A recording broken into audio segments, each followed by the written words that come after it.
You ask Tiger to solve. This deals with linear equations with one unknown.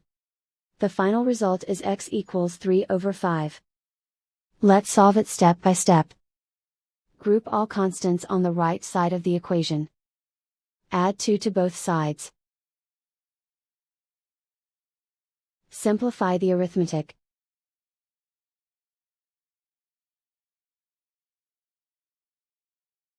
Isolate the x. Divide both sides by 10. Simplify the fraction. Find the greatest common factor of the numerator and denominator. Factor out and cancel the greatest common factor.